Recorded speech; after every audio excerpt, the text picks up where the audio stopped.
بسم الله الرحمن الرحيم. Пайгамбарыбыздын саллаллаху алейхи вассалам мечитинде жана Ислам университетинде Мединадагы 30 жылдан ашык сабак берип келаткан шейх Абдуразак Аль-Бадрдын айтканын угуп калдым. Ал мындай дейт: азыркы учурда эле жашап аткан адамдардын бири айтып калды. Ал киши рак илдети менен ооруп калган экен. Өзү дагы билген эмес ал оорунун башында. Колунда бар адам көптөгөн ооруканаларга барып, дартына дава издеп, барбаган жери калбаптыр. Бул абалды өзү айтып жатат. Өз кулагым менен уктум анын айткандарын. Ал киши издеп жүрүп, барбаган жери калбай, акыркы жолукканында Иорданиялык бир дарыгерге жолугат. Ал дарыгер айткан эле: сен мынча акчаны текке коротпой эле кой. Ал жака барып, тияка барып, дарылайм деп убара болуп жүрөсүң. Андан көрө Меккеге барып, калган өмүрүңдү ошол жактан өткөз. Чын эле андан кийин мен Меккеге жөнөдүм.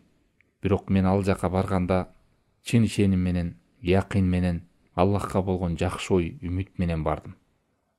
Аллах субханаху ва тааля насиби болмойча шыпа жок деген ой, Аллах субханаху ва тааланын насиби болмойча, уруксаты болмойча шыпа жок деген ой көкүрөгүмдө бекем турду. Аллах өзү гана шыпа берүүчү. Андан кийин Меккеде ибадат менен жүрүп, чекем саждадан чыкпай, Аллахтын үйү болгон Меккеде отуруп, замзам суудан ичип, дуа кылып, Аллахтан жалынып жалбарып, канча деген дуа тилектерди кылдым. Ал айтат: биринчи жумада ооруган жерим басыла баштады. Экинчи жумада мурун жегенимди кусчу элем, аз өтпөй кусканым дагы басылып калды. Үчүнчү жумада өзүмдү өзгөчө, дени сак адамдай сезе баштадым. Ал жерде бир ай болуп кайра кайтып келдим. Кайтып келгенде баягы эле оорума, дартыма дава издеп, дагы бир анализ тапшырып, диагнозго түшүп, үмүтүмдү өчүрбөй, даванын айласын издеп уланттым дейт. Врачка көрүндүм. Ал дарыгер мындай дейт: сен ичиң органдарың кадимки жаш баланын органдарындай таптаза экен, машалла деп. Эч нерсе жок дейт, таптаза. Субханалла, бул ушул болгон окуя. Ошондуктан мусулман адам жакшы ойдо болуш керек. Ар дайым жакшы күмөндө жүрүш керек. Жакшы ой, жакшы күмөн деген бул жөн эле сөз эле эмес. Адам баласы бул нерсени сөз менен эле айтып койбостон, жүрөккө отургутташкан ишеним менен болуш керек. Жүрөктөгү ишеним чынчыл болушу кажет. Аллах Таалага болгон чынчылдыгы, ал жөнүндө жакшы ойдо, жакшы күмөндө болушу жүрөктө, тил менен эле айтып койбостон. Болбосо адамга айтып коюш жеңил бул. Мен жакшы ойдомун, жакшы күмөндөмүн, Аллах жөнүндө жакшы абалдамын деп коюш. Чындыгында Аллах жөнүндө жакшы ойдо болуу бул акыйда. Адамдын жүрөгү түпкүсүндө болуш керек. Бекем орношу керек. Бул нерсе калыптаныш үчүн эмне кылыш керек? Аллах жөнүндө жакшы илим алууга көңүл буруу.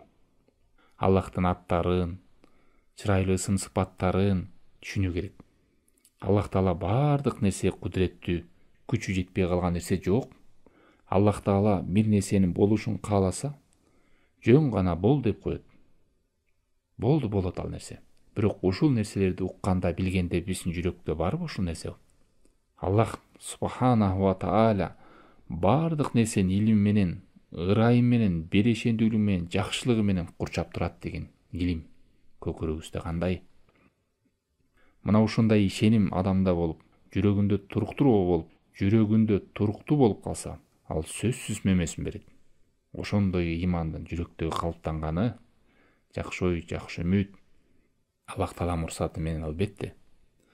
Сөзүмдүн акырында Ибн Масуд радиаллаху анху, улуу сахабалардын бири, касам ичип айткан сөзү бул жогоруда айтылган сөздөргө дал келет. Ошону ачыктап мындай дейт: андан башка сыйынууга татыктуу зат жок болгон жалгыз Аллах менен касам ичип айтамын. Момун мусулманга Аллах жөнүндө жакшы ой жана жакшы күмөндө болуудан да артык нерсе берилген жок.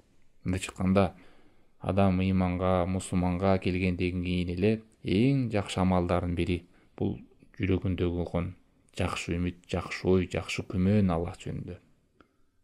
Аллах жөнүндө жакшы ой, жакшы күмөндө болуу жөнөкөй нерсе эмес туугандар. Бул нерсенин адамга болгон таасири өтө чоң, өтө зор.